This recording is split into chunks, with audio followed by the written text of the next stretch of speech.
खबर ये है कि जी India now makes the fastest payments in the world, says an IMF note, thanks to the huge growth of UPI. अंतर्राष्ट्रीय मुद्रा कोष यानी IMF ने यूपीआई की सराहना करते हुए इसे अन्य देशों के लिए एक उदाहरण बताया है, क्योंकि भारत अब यूनिफाइड पेमेंट्स इंटरफेस यानी यूपीआई की वजह से दुनिया में सबसे तेज डिजिटल पेमेंट करने वाला देश बन गया है। आप क्या समझते हैं कि ये जिस तरह से आप इम्प्लीमेंटेशन, ये एक बड़ा अहम मरहला होगा, किस हद तक आप इसकी इम्प्लीमेंटेशन देख रहे हैं और इसमें शफाफियत इंश्योर करना ये गवर्नमेंट के लिए कितना बड़ा चैलेंज है?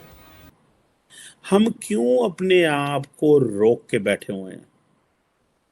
मुझे तो इस चीज की जो है वो मैं समझने से कासर हूँ। इस सारे अपना जो माइंडसेट है पाकिस्तान का, इस माइंडसेट को समझने से कासर हूँ। एक गरीब बंदे के लिए बड़ा तकलीफ दे लम्हा है। और अब जब ये मजीद बोझ पड़ेगा कि जब लोगों की आमदन वही रहेगी, लोगों की तनख्वाहें वही रहेंगी और महंगाई बढ़ती चली जाएगी, तो कैसे करेगा गरीब बंदा गुजारा? जरा सोचिए। और बेतहाशा जब बोझ पड़ेगा तो क्या होगा आइंदा आने वाले दिनों में? अभी लोगों से बर्दाश्त नहीं हो रहा है बोझ। लोग इतने सीखपा हैं, इतने नाला हैं, इतने नाराज हैं, कोई रोने पर आया हुआ है। हर बंदे का अंदाज जो है बयान करने का अपनी तकलीफ को वो मुख्तलिफ हो सकता है, लेकिन कोई भी मैंने 98% जो अपनी पेमेंट की थी ना ऑनलाइन। रियली? हाँ, मैं कहता हूँ वो जो नहीं है आपको दे रहे होते हैं नारियल का पानी, हाँ। उससे लेके रिक्शे तक, फिर वो गन्ने का जूस आप कहीं पी रहे हो, उजाड़ में किधर खड़े हुए हो, हर जगह पेटीएम, हर जगह पेटीएम। सिर्फ कैश तो ज़ीरो। मतलब आप नारियल पानी भी ले रहे हैं तो कड़ंग करके क्यूआर कोड। हाँ, वो होता ये था उसका एक, जो आप देखिए कि जहाँ पे रश ज़्यादा होगा ना तो लोगों को पता नहीं चलेगा कि पेमेंट हुई है कि नहीं। वो फिर एक आवाज़ आती थी कि इतने पैसे जो है ना हमें यहाँ से रिसीव हुए, तो वो फिर कहता था दुकानदार कि अच्छा जी आ गए। तो मतलब वो तो ईज़ ऑफ मतलब बहुत ज़्यादा ईज़ है। मतलब इतना तो यूरोप भी एडवांस नहीं हुआ। मैं जर्मनी में जाता हूँ तो किसी जगह आप डोनर खाने जाओ तो वो कहता है कि भाई कैश दो मुझे। हाँ। मैं इंडिया से वापस जर्मनी जब गया हूँ तो मुझे मसला हो रहा था कि कैश में आदत नहीं थी कैश पास रखने की। वो हर जगह गए कैश निकालो। हाँ। तो इंडिया इज़ एडवांस है वो, मतलब नो डाउट।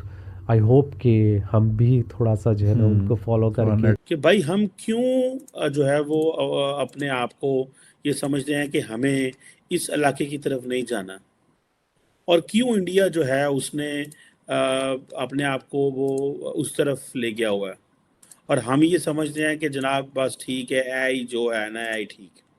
अब ये देखें, ये एक दुनिया के कई देश पहले से यूपीआई का इस्तेमाल कर रहे हैं और ऐसे देशों की संख्या लगातार बढ़ती जा रही है। Bhutan, Nepal, Malaysia, Oman, UAE, UK, European union के कुछ देश और इनमें भी फ्रांस में यूपीआई का इस्तेमाल हो रहा है। वहीं कुछ देश ऐसे हैं जो अगले चरण में यूपीआई क्रांति से जुड़ सकते हैं। इनमें Australia, Canada, Cambodia, Vietnam, Japan और ताइवान जैसे दुनिया के करीब 30 देशों के नाम शामिल हैं। छोटा सा नक्शा है, मैं आपके सामने अब लेके आता हूँ। देखिए इंडिया किस तरह जो है उसने अपनी ओरिएंटेशन डेवलप कर ली हुई है। अब पाकिस्तान को, मैं तो एक चीज पे जिन्हों पंजाबी कहते हैं कलब कलब के रह गया, और भाई आप क्यों ईरान, अफगानिस्तान और इस तरफ डायरेक्शन की? अगर इंडिया ने ब्लॉकेड लगा ली है और इंडिया ये सोचता है कि हमारी डायरेक्शन उस तरफ होनी चाहिए, तो आप भी यार ब्लॉकेड लगा लो। अफगानिस्तान तो वैसे ही लैंडलॉक कंट्री है, ऐसा होने को की लेना है। अगर आप भी यूपीआई से पेमेंट करते हैं तो ये खबर आपके लिए बेहद जरूरी है। आपका यूपीआई अब और स्मार्ट होने जा रहा है। बहुत जल्द आप अपनी स्मार्ट वॉच, कार और टीवी के जरिए भी यूपीआई पेमेंट कर सकेंगे। यानी यूपीआई पेमेंट करने के लिए आपको ऐप खोलने की जरूरत अब नहीं पड़ेगी। यूपीआई का ये नया फीचर इंटरनेट ऑफ थिंग्स पर आधारित होगा। नए फीचर में हर डिवाइस को एक अलग यूपीआई आईडी मिलेगी। यूपीआई आईडी यूजर की मुख्य यूपीआई आईडी से जुड़ी होगी। डिवाइस को लिंक करने के लिए एक बार ओटीपी की जरूरत होगी। एक बार किसी डिवाइस को पेमेंट के लिए जोड़ने के बाद उसको बार बार अनुमति देने की जरूरत नहीं होगी। अब जितनी भी ये जो रिटेल पेमेंट कनेक्टिविटी है, इसके ऊपर वो काम करेंगे, ठीक है जी। और पे ना हो, यूपीआई लिंकेज हो, ये बेसिकली चीपर, फास्टर और सेफ रास्ते हैं रिटेल पेमेंट्स के एंड रेमिटेंस के। सानू खा गया एफएटीएफ, हम ढूंढते रह गए एफएटीएफ के। साड़ी जान ही नहीं छुट्टी एफएटीएफ। क्यों कि हम जो है वो फाइनेंशियल एक्शन टास्क फोर्स ने, हमारे यहाँ बैंक के अकाउंट खुलवाना मुश्किल काम है, हमारे यहाँ बैंकों की ट्रांजैक्शन करना औखा काम है। हमारे मुल्क में तो आपके अकाउंट में पैसा आ जाए तो बैंक पूरे खानदान का रिकॉर्ड निकलवा लाता है कि क्यों ਤੁਹਾਡੇ घर पैसे आए ने दसो, ठीक है जी। और उन्होंने क्या किया कि उन्होंने सिंगापुर के साथ, सिंगापुर और ये सारे मुल्क जो हैं ये आपस में ये करने जा रहे हैं, अब इंडिया के अंदर जो ग्लोबल रेमिटेंस फ्लो है वो $100 बिलियन क्रॉस करेगा। ਅਸੀਂ ਤੇ 3 अरब ਤੇ ਲੁੱਡੀਆਂ ਪਾਉਂਦੇ ਆ ਨਾ ਪੈ, ठीक है जनाब। अब ये जो है जो सिंगापुर से मेरा ख्याल है कोई $1 बिलियन है। This is what the world bank says. अब ये जो पे नाउ यूपीआई लिंक है, ये समझा जा रहा है कि ये एक फर्स्ट टाइम एक पेमेंट सिस्टम जो है एस्टैब्लिश किया गया है, डिजिटल सर्विस जो है क्लाउड टेक्नोलॉजी के ऊपर।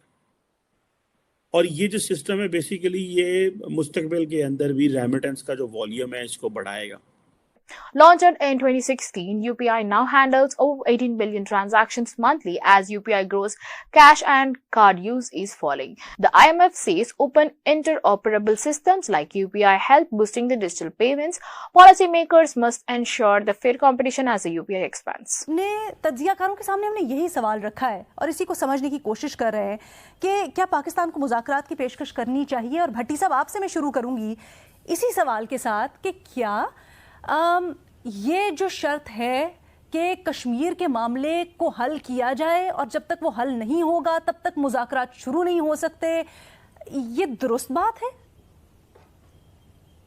दोस्तों यूपीआई की दुनिया में भारत ने एक बार फिर से इतिहास रच दिया है। और इस बार तो दोस्तों आईएमएफ ने लेकर इसको कायदा एक स्टेटमेंट जारी किया है जिसमें आईएमएफ ने कहा है कि भारत दुनिया का सबसे तेज यूपीआई पेमेंट करने वाला देश बन गया है। दोस्तों भारत की जो यूपीआई है बहुत ही ज्यादा तेजी से विकसित हो रही है। अभी हमने देखा कुछ दिन पहले पीएम मोदी दौरे पर गए थे, पीएम मोदी नामीबिया गए थे, वहां पर भी लोगों ने इसको अपनाया है। इसके अलावा और भी बहुत सारे ऐसे देश है जो भारत के इस यूपीआई के दीवाने हैं और दोस्तों भारत से डिमांड कर रहे हैं कि भारत ही अपनी सुविधा हमारे देशों में भी पहुंचाए। हम देख रहे हैं कि दुनिया में सबसे ज्यादा फास्टेस्ट यूपीआई पेमेंट करने वाला देश हमारा भारत बन गया है, जो हमारे देश के लिए बहुत ही गर्व की बात है। तो जब से ये खबर आईएमएफ ने दी है तो मानो तहलका मच गया है। कुल मिलाकर अगर बात की जाए तो भारत ने यूपीआई के क्षेत्र में अपना झंडा गाड़ दिया है, जिसकी परचम इस वक्त पूरे विश्व में लहरा रही है। और सब देश चाहते हैं भारत का ये यूपीआई हमारे देशों में भी आए। तो दोस्तों लाइक और शेयर कीजिए और चैनल को भी सब्सक्राइब कीजिए। मैडम शेख, एक तो हमारे यहाँ हर मामले पे सस्ती